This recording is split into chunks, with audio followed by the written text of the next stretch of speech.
Welcome to study time.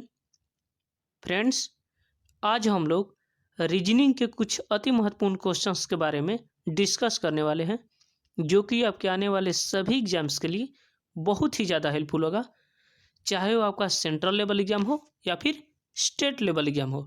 ठीक है, तो चलिए शुरू करते हैं और देखते हैं आज का हमारा पहला प्रश्न। हमारा पहला प्रश्न है कि एक ही पासे के तीन अलग अलग स्थितियां दिखाई गई है। देखिए, तीन अलग अलग स्थिति है, तो पूछ रहा है कि उन चिन्ह का चयन करें जो प्रतिशत यानी परसेंटेज के दर्शाने वाले के विपरीत में होगा। यानी ये जो हमारा परसेंटेज है, इसके ठीक विपरीत साइड में इसमें से कौन सा सिंबल होगा। ठीक है, तो इसी के बारे में हमें जांच करना है। ठीक है, तो देखिए, सबसे पहले हम लोग ये करेंगे कि इसमें चेक करेंगे कि परसेंटेज आखिर है कहाँ पे। तो परसेंटेज हमारा यहाँ पर है। ठीक है, अब परसेंटेज तो हमें यहाँ पे मिल गया। अब इसमें देखेंगे कि इसमें कौन कौन सा बाकी जो है सिंबल है। तो एक है स्टार का और एक है हैश का, है ना। तो इन दोनों सिंबल में से कोई भी सिंबल कहीं और दूसरे बॉक्स में या तीसरे बॉक्स में कॉमन है या नहीं। कॉमन का मतलब होता है ऐसा सिंबल जो कम से कम दो बॉक्स में वो दिया गया हो। ठीक है, तो देखिए, ये जो हमारा हैश का जो सिंबल है, हैश का, वो देखिए यहाँ पर भी दिया गया है। ठीक है, इसका मतलब ये जो हैश है, ये जो हैश का जो सिंबल है वो यहाँ भी है और यहाँ भी है। इसका मतलब हमारा कॉमन मिल गया। ठीक है, तो सबसे पहले हम लोग कॉमन को ही लिखते हैं। सबसे पहले इस बॉक्स वाले को भरते हैं। तो इसमें कॉमन क्या है, ये हैज, तो हैज लिख लिए। ठीक है, अब हैज के बाद क्लॉकवाइज घूमेंगे। तो क्लॉकवाइज कैसे घूमेंगे, ऐसे। इसका मतलब ये स्टार के पास है, तो ये स्टार हो गया। और स्टार से फिर ऐसे जाएंगे तो क्लॉकवाइज, तो हमारा परसेंटेज आएगा, परसेंटेज हो गया। अब जो ये हैज है, हैज जिसमें कॉमन मिला हैज का, यानी एक तो इसमें कॉमन मिला और एक इस वाले बॉक्स में कॉमन मिला। यानी अब इस बॉक्स को लिखेंगे तो इसमें कॉमन क्या था, हैज था, यानी हैज की जगह पे हैज लिख दिए। अब इसके बाद इसका क्लॉकवाइज इधर जाएंगे तो ये हमारा बराबर आएगा, बराबर। और इसका जो क्लॉकवाइज जाएंगे तो ये प्लस वाला में जाएंगे, यानी प्लस में चलेगा। ठीक है, प्लस में आ गए, प्लस में लिख लिए। ठीक है, तो अब यहाँ हम लोग चेक करेंगे कि निकालना किसका है, ये परसेंटेज का निकालना है कि परसेंटेज के विपरीत क्या होगा। तो देखिए, परसेंटेज कहाँ है, ये वाला है, यानी इस परसेंटेज के विपरीत में क्या आ रहा है, ये प्लस आ रहा है। ठीक है, इसका मतलब कि परसेंटेज के विपरीत में हमारा प्लस का साइन होगा, यानी प्लस के विपरीत में परसेंटेज होगा और परसेंटेज के विपरीत में प्लस होगा। तो अभी हमें परसेंटेज के विपरीत निकालना है, इसका मतलब परसेंटेज के विपरीत में हमारा प्लस होगा। ठीक है, तो इस तरह से इस क्वेश्चन का राइट आंसर होगा ऑप्शन नंबर सी। ठीक है, तो चलिए अगला क्वेश्चन देखते हैं। हमारा अगला क्वेश्चन है कि 121 भागा 11 प्लस 54 माइनस 9 गुना 3 बराबर में 128 लाना है। ठीक है, तो क्वेश्चन बोल रहा है कि दिए गए समीकरण को सही बनाने के लिए, ये जो समीकरण लिखा है ये गलत लिखा है, इसको सही बनाने के लिए किस दो चिन्हों को, इसमें से किन दो चिन्हों को आपस में बदला जाना चाहिए। यानी इसमें से किन दो चिन्हों को आपस में एक दूसरे से चेंज करना होगा ताकि हमारा आंसर 128 आ जाए। ठीक है, यही पूछ रहा है।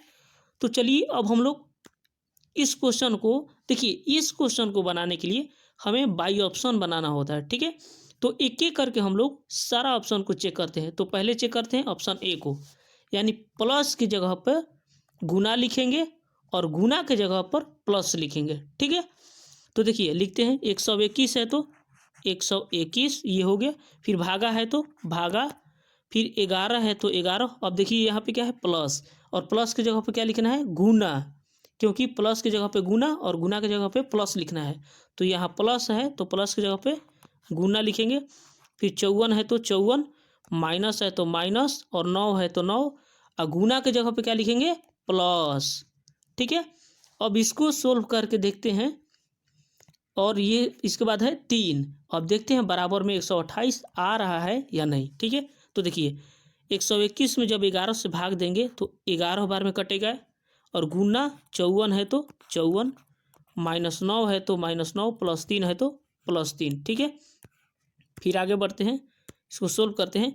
11 में 54 से गुना करेंगे तो 11 चौक 44, हासिल 4, 11 पाँच 55, 4 59, यानी 594 तो अभी आ गया, और माइनस 9 है और प्लस 3 है, तो 594 में अगर 3 जोड़ेंगे तो 597 आ गया, और 9 घटाएंगे तो कभी हमारा 128 नहीं आएगा। ठीक है, इसका मतलब ऑप्शन नंबर ए हमारा रॉन्ग हो गया, यानी ये हमारा जो सिंबल चेंज करने की प्रक्रिया है वो सही सिंबल नहीं है, क्योंकि हमें सिंबल चेंज करके 128 लाना है, जो कि पहले वाला ऑप्शन से नहीं आ रहा है। इसका मतलब ये गलत है। अब दूसरा वाला चेक करते हैं, दूसरा वाला ऑप्शन में चेक करते हैं तो क्या दिया है, 128 दिया है, सॉरी 121 दिया है, तो 121 भागा है तो भागा, 11 है तो 11। अब देखिए यहाँ प्लस की जगह पे माइनस लिखना है और माइनस की जगह पे प्लस लिखना है, तो यहाँ प्लस है तो इसकी जगह पे माइनस लिखना है, तो 54, फिर माइनस, और माइनस की जगह पे प्लस, यानी 54 प्लस ये 9 गुना 3। ठीक है, यही लिखना है। तो अब बना लीजिए, देखिए 121 में 11 से भाग देंगे तो 11, माइनस 54 है तो माइनस 54, प्लस ये 9 तिया 27। ठीक है, अब ये इसके 11 के आगे भी प्लस है, यानी कोई भी जो चिन्ह है नहीं रहता है तो इसका मतलब कि प्लस छिपा हुआ रहता है, यानी इसके आगे प्लस है और 27 के आगे भी प्लस है, यानी इन दोनों को जोड़ लेंगे, क्योंकि प्लस प्लस प्लस होता है। तो 27 में जब 11 जोड़ेंगे तो 38 होगा, और 38 में जब 54 घटाएंगे तो कभी हमारा 128 आंसर नहीं होगा। इसका मतलब ऑप्शन बी भी हमारा करेक्ट आंसर नहीं होगा। ठीक है, अब हम ऑप्शन सी को चेक करते हैं, यानी अब गुना के जगह पे भाग लिखेंगे और भाग के जगह पे गुना लिखेंगे। ठीक है, तो चलिए एक एक करके चेक करते हैं। 121 है गुना, अब भाग है तो भाग के जगह पे गुना लिखेंगे, 11 प्लस 54 माइनस 9, और गुना के जगह पे भाग लिखेंगे 3। ठीक है, अब 121 में 11 से गुना करेंगे तो 11 एक बार में, 11 दूनी 22, 23 की 3 हासिल 2, और 11 का पढ़ा एक बार तो 11 और 2 13। ठीक है, यही आएगा ना 121। ठीक है, 13,311 यही आएगा ना। 11 का पढ़ा एक बार तो 11, एक सेकेंड यहाँ देखिए 11 की 1 होगा। ठीक है, 11 का पढ़ा एक बार पढ़ेंगे तो 11, 11 की 1 हासिल 1, फिर 11 दूनी 22, 22 से 23 की 3 हासिल 2, और 11 2 13, 1331 आ गया। तो 1331 तो यहीं पे आ गया, तो इसमें से अब क्या सोल्व करेंगे तो क्या ये 128 आ पाएगा? नहीं आएगा, क्योंकि इतना बड़ा संख्या आ गया है पहले ही। तो इस तरह से हमारा ऑप्शन नंबर जो सी है ये भी हमारा इनकरेक्ट हो गया, यानी गलत हो गया। ठीक है, यानी 3 तो हमारा ऑप्शन पहले ही गलत हो गया, इसका मतलब चौथा हमारा करेक्ट होगा। ठीक है, अब देखिए कैसे, प्लस की जगह पे सॉरी भागा के जगह पे माइनस रखना है और माइनस की जगह पे भागा रखना है। ठीक है, तो देखिए 121 अब भागा है तो भागा के जगह पे माइनस रखेंगे और माइनस की जगह पे भागा रखना है, तो प्लस है तो प्लस, 54 है तो 54, और माइनस की जगह पे क्या रखना है, भागा। 9 और गुना 3 है तो गुना 3। ठीक है, अब 121 में से जब 11 घटाएंगे तो कितना आएगा हमारा, चलिए इसको घटाते नहीं है, पहले हम भागा वाला को सोल्व करते हैं। 121 माइनस 11 प्लस ये 9 में 54 से भाग देंगे तो 9 छक 54, 3 आ गया, 6 आ गया, और गुना में 3 है तो गुना में 3। ठीक है, फिर 121 माइनस 11 प्लस ये 36 18 आ गया। ठीक है, अब देखिए 121 में से जब 11 घटाएंगे तो कितना आएगा हमारा, चलिए इसको घटाते नहीं है, पहले हम भागा वाला को सोल्व करते हैं। 121 माइनस 11 प्लस ये 9 में 54 से भाग देंगे तो 9 छक 54, 3 आ गया, और गुना में 3 है तो गुना में 3। ठीक है, फिर 121 माइनस 11 प्लस ये 36 18 आ गया। ठीक है, अब देखिए 121 में अगर 11 से घटाएंगे तो कितना आएगा, 110 आएगा। यानी 121 में से जब 11 घटाएंगे तो 110 आएगा, और प्लस में 18 है तो प्लस में 18, और 110 में 18 जोड़ेंगे तो 128 आएगा। ठीक है, इसका मतलब ये हमारा आंसर आ गया। किसको चेंज करने पर, तो ये ऑप्शन नंबर डी को चेंज करने पर, यानी भागा को माइनस और माइनस को भागा में बदलने पर, यानी एक दूसरे में बदलने पर हमारा करेक्ट आंसर मिल गया। ठीक है, तो इस तरह से इस क्वेश्चन का राइट आंसर होगा ऑप्शन नंबर डी। ठीक है, चलिए अगला क्वेश्चन देखते हैं। आई होप कि आप लोग को इतना बात समझ में आ गया होगा। हमारा अगला क्वेश्चन है कि एक निश्चित कूट भाषा में फिगर को DJEVPF लिखा जाता है, तो डिकोड को उस भाषा में क्या लिखा जाएगा।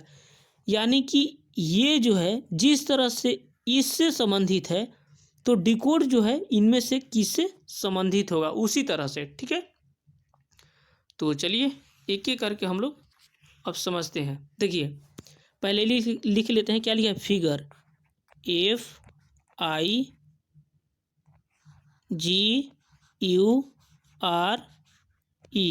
फिगर। ठीक है, और इसका कोड क्या लिखा है, DJEVPF, यही लिखा है ना।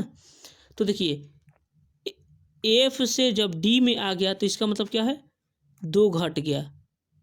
ठीक है, तभी ना डी पे पहुंचा। डी में 2 जोड़ेंगे तो एफ आएगा, और एफ में 2 घटाएंगे तो डी आएगा। ठीक है, और आई में कितना जोड़े कि जे आए, तो आई में 1 जोड़ेंगे तो आई के बाद जे ही आता है, यानी 1 जोड़ेंगे तो हमारा जे आ जाएगा। और जी में कितना घटाएंगे तो 2 आएगा, ई आएगा, तो 2 घटाएंगे तो ई आएगा, क्योंकि ई के बाद एफ जी आता है ना, तो जी में जब 2 घटाएंगे तो ई आएगा। और यू में कितना जोड़ेंगे तो भी आएगा, तो 1 जोड़ेंगे तो भी आएगा। ठीक है, फिर उसी तरह आर में अगर 2 घटाएंगे, यानी आर को 2 स्थान कम करेंगे, 2 घटाएंगे उसमें आर में तो पी आ जाएगा। और ई में भी फिर से 1 जोड़ेंगे तो एफ आ जाएगा। यानी पहले 2 माइनस हो रहा है, इसके बाद प्लस 1 हो रहा है, फिर -2 हो रहा है, फिर +1 हो रहा है, फिर -2 हो रहा है, फिर +1 हो रहा है।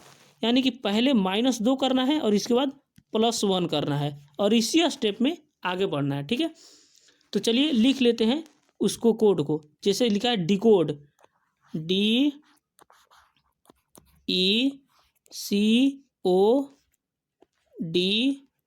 ठीक है, पहले क्या करना है, पहले हमें -2 करना है, क्योंकि पहले -2 किया हुआ है, तो -2 करेंगे तो कितना आएगा, यहाँ आ जाएगा B। ठीक है, फिर ई में अगर 1 जोड़ेंगे, क्योंकि देखिए यहाँ जोड़ा गया है। ठीक है, 1 जोड़ेंगे तो ई के बाद क्या आता है, एफ आता है। ठीक है, फिर अगर सी में 2 कम करेंगे तो कितना आएगा, ए। फिर अगर ये ओ में अगर 1 जोड़ेंगे तो कितना आएगा, ओ के बाद क्या आता है, पी। फिर अगर डी में 2 कम करेंगे तो कितना आएगा, बी। और फिर जब ई में 1 जोड़ेंगे तो क्या आएगा, एफ। ठीक है, यानी BFAB BFAPBF, यानी BFAPBF, यानी ऑप्शन नंबर ए हमारा करेक्ट हो जाएगा। ठीक है, यानी कि इस क्वेश्चन का हमारा राइट आंसर होगा ऑप्शन नंबर ए। ठीक है, आई होप कि आप लोग इतना समझ गए। क्या करना है, इसमें पहले 2 घटाना है, इसके बाद 1 जोड़ना है, फिर पहले 2 घटाना है, फिर 1 जोड़ना है, फिर 2 घटाना है, फिर 1 जोड़ना है, इसी क्रम में आगे बढ़ना है। ठीक है, तो आई होप कि ये बात आप लोग समझ पा रहे होंगे। चलिए अगला क्वेश्चन देखते हैं। हमारा अगला क्वेश्चन है कि 4 अंक युग्म दिए गए हैं। ठीक है, जिसमें से 3 किसी तरह से एक जैसे हैं और 1 भिन्न है, तो उसी भिन्न को हमें चुनना है। यानी कि इन चारों में से 3 जो है एक समान होंगे, और चौथा जो होगा इन तीनों से अलग होगा, तो उसी हमें इन तीनों से अलग वाला को निकालना है। यानी जो इन चारों में सबसे अलग आएगा वही हमारा आंसर होगा। ठीक है, तो चलिए एक एक करके देखते हैं। जैसे 28 को क्या करें कि 164 आ जाए, उसी तरह 12 को क्या करे कि हमारा 72 आ जाए, उसी तरह 17 को क्या करे कि हमारा 102 आ जाए, तो ठीक उसी तरह 19 को क्या करें कि 14 आ जाए। ठीक है, और जिस तरह से एक ही मेथड इन चारों में से अगर किसी ने भी फॉलो नहीं किया तो वही हमारा राइट आंसर होगा। ठीक है, तो चलिए एक एक ऑप्शन को हम लोग चेक करते हैं। ठीक है, तो देखिए सबसे पहला ऑप्शन क्या लिखा है, 28 लिखा है, और 28 में अपने मन से 6 से गुना कर दीजिए, तो 6 8 48। ठीक है, 6 8 48 हो गया कि 8 हासिल 4। ठीक है, और 6 दूनी 12, 12 4 18, यानी 188 आ गया। इसका मतलब यहाँ तो 164 नहीं आया। चलिए अब दूसरा वाला को चेक करते हैं। 12 है, अपने मन से 6 से गुना करिए, तो 12 छक 72, इसका मतलब ये तो आ गया, ये सही है। तीसरा चेक करते हैं, 17 दिया है, 17 में अपने मन से 6 से गुना करते हैं, तो 17 छक 102। ठीक है, यानी ये भी हमारा फॉलो कर गया। अब ये जो 19 है, 19 को भी अपने मन से 6 से गुना करा देते हैं, तो 9 छक 54 की 4 हासिल 5, और 6 5 11, यानी ये भी हमारा फॉलो कर गया। यानी ऑप्शन ए जो है हमारा फॉलो नहीं कर रहा है, और बाकी सारा ऑप्शन जो है फॉलो कर रहा है। इसका मतलब यही हमारा अलग हो जाएगा। इसमें कुछ नहीं करना है, बेसिकली सबको 6 से मल्टीप्लाई करने वाला है। ठीक है, पहला जो संख्या है इन चारों में से पहला संख्या को यदि आप 6 से मल्टीप्लाई कराएंगे तो दूसरा वाला संख्या आ जाएगा। अगर वही संख्या अगर नहीं आया तो वही हमारा करेक्ट आंसर होगा। तो ए जो है ऑप्शन ए, इसमें वो मेथड फॉलो नहीं कर रहा है। इसका मतलब हमारा ऑप्शन नंबर ए इस क्वेश्चन का राइट आंसर होगा। ठीक है, आई होप कि आप लोग को इतना बात समझ में आ गया होगा। चलिए अगला क्वेश्चन देखते हैं। हमारा अगला क्वेश्चन है कि 3 को क्या करें कि 20 आ जाए। तो जिस तरह से या जिस मेथड से 3 को सोल्व करने पर 20 आएगा, सेम उसी मेथड से 7 को सोल्व करने पर इसमें से कौन सी संख्या आएगी। ठीक है, यही पूछ रहा है कि 3 जो है जिस तरह से 20 से रिलेटेड है, उसी तरह से 7 इनमें से किससे रिलेटेड होगा। ठीक है, तो चलिए पहले देखते हैं कि 3 से 20 कैसे आएगा। देखिए क्या करिए, 3 को आप स्क्वायर कर दीजिए। ठीक है, तो कितना आया, 3 तिहाई 9, और 9 को अपने मन से गुना कर दीजिए 2 से, तो कितना आया 18, और 18 में अपने मन से 2 जोड़ दीजिए तो आ गया 20। यानी जो पहला संख्या है इसको हमें स्क्वायर करना है, और स्क्वायर करने के बाद जितना आएगा उसमें से 2 से मल्टीप्लाई करा देना है, और मल्टीप्लाई करने के बाद जितना आएगा उसमें अपने मन से 2 जोड़ देना है, तब हमारा ये आंसर आ गया। अब उसी तरह से इस 7 को फॉलो कराते हैं, देखते हैं इसमें से कोई ऑप्शन करेक्ट हो रहा है या नहीं। तो 7 है, तो क्या करेंगे, सबसे पहले 7 का स्क्वायर कर देंगे, तो आ गया हमारा 49, और 49 को अपने मन से 2 से गुना करा देंगे तो आएगा 98, और 98 में अपने मन से 2 जोड़ेंगे तो आएगा 98 2 100। यानी ये हमारा मेथड फॉलो कर रहा है, यानी ऑप्शन नंबर ए जो है करेक्ट हो जाएगा। इस खाली स्थान की जगह पर 100 आ जाएगा। ठीक है, तो इस क्वेश्चन का राइट आंसर हो गया ऑप्शन नंबर ए। ठीक है, चलिए अगला क्वेश्चन देखते हैं। हमारा अगला क्वेश्चन है कि बांग्लादेश का संबंध ढाका से उसी प्रकार है जैसे कि पाकिस्तान किससे संबंधित है। यानी कि बांग्लादेश जो है जिस तरह से ढाका से संबंधित है, उसी तरह पाकिस्तान जो है इनमें से किससे संबंधित होगा। तो ये तो खैर इजी क्वेश्चन है, इससे आप लोग बिल्कुल आसानी से सोल्व कर लेंगे। कैसे, देखिए जो बांग्लादेश है उसकी राजधानी है ढाका, तो पाकिस्तान की राजधानी कहाँ है, इस्लामाबाद। ठीक है, यानी इस क्वेश्चन का राइट आंसर होगा ऑप्शन नंबर डी, यानी इस्लामाबाद। ठीक है, चलिए अगला क्वेश्चन देखते हैं। हमारा अगला क्वेश्चन है कि बोल रहा है कि रिक्त स्थान को फुलफिल करना है यानी भरना है। ठीक है, तो देखिए इस तरह के क्वेश्चन को कैसे सोल्व करते हैं। पहले एक चित्र को देखिए, जैसे ये चित्र को देखेंगे, इसमें क्या है, एक तीर का निशान बनाया हुआ है और एक ट्रायंगल है। ठीक है, तो देखिए इस चित्र में देखेंगे तो तीर का जो नोक है, नोक ये नीचे साइड में है। ठीक है, इसके बाद वहाँ से ऐसे घूम गया है, मतलब 90 डिग्री घूम रहा है डायरेक्ट, फिर अब ऐसे घूम गया, फिर ऊपर में घूम गया, तो अगला बार किधर जाएगा, इस साइड में जाएगा, इस साइड में जाएगा। ठीक है, इस साइड में जाएगा। ठीक है, उधर बन गया। ठीक है, तो देखिए इधर वाला इधर बनेगा, इधर बनेगा, इधर। ठीक है, क्योंकि देखिए पहले नीचे आ रहा है, पहले नीचे आया, नीचे से ऐसे गया, ऐसे के बाद ऐसे गया, तो अगला कैसे होगा, ऐसे होगा, नोक उसका होगा ना। तो ऐसा नोक वाला कहाँ है, देखिए सिर्फ यही ऑप्शन में ऐसा नोक वाला दिख रहा है, इसका मतलब ये हमारा करेक्ट हो जाएगा। ठीक है, और इस तरह के क्वेश्चन में जब हमारा सारा ऑप्शन अलग अलग दिया हुआ है तो इसमें से दोनों ये चित्र को चेक करने की जरूरत नहीं है। ठीक है, एक ही से हमारा काम हो जाएगा। ठीक, तो आई होप कि आप लोग समझ पा रहे होंगे। इसको हम लोग क्लॉकवाइज घुमाएंगे, 90 डिग्री क्लॉकवाइज घुमाएंगे तो हमारा आंसर आ जाएगा। ठीक है, तो चलिए देखते हैं अगला प्रश्न।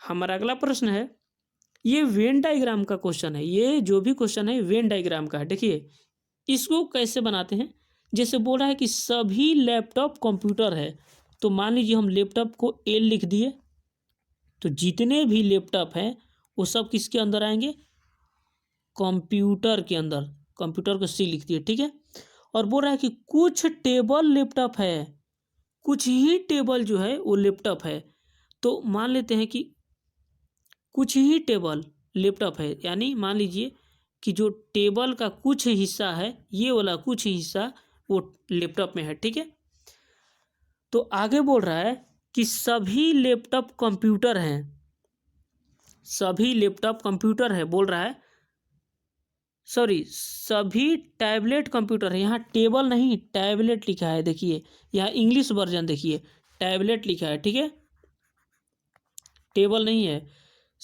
बोला है कि कुछ टेबल लैपटॉप है। ठीक है, तो टेबल नहीं टैबलेट है, देखिए इंग्लिश वर्जन में सही लिखा है टैबलेट।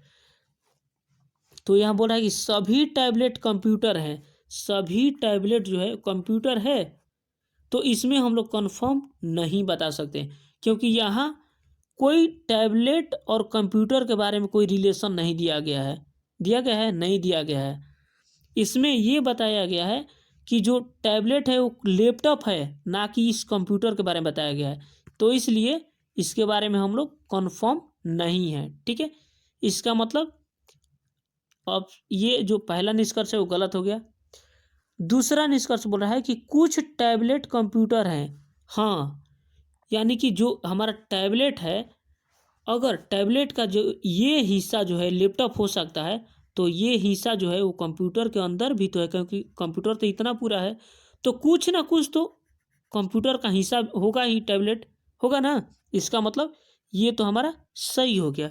ठीक है, अब बोल रहा है कि कुछ कंप्यूटर लैपटॉप है। देखिए जब पूरा लैपटॉप जो है कंप्यूटर के अंदर में है, तो कंप्यूटर का कुछ ना कुछ भाग तो लैपटॉप बिल्कुल होगा, क्योंकि लैपटॉप का सारा ही भाग कंप्यूटर में है, तो कंप्यूटर का भी तो कुछ ना कुछ भाग लैपटॉप में होगा ना।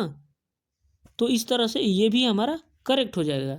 इसका मतलब हमारा ऑप्शन नंबर 2 और 3 दोनों सही है। तो देखिए कहीं दे रहा है 2 और 3, देखिए ये दिया है ऑप्शन नंबर सी में, यानी ओनली कंक्लूजन्स 2 एंड 3 फॉलो।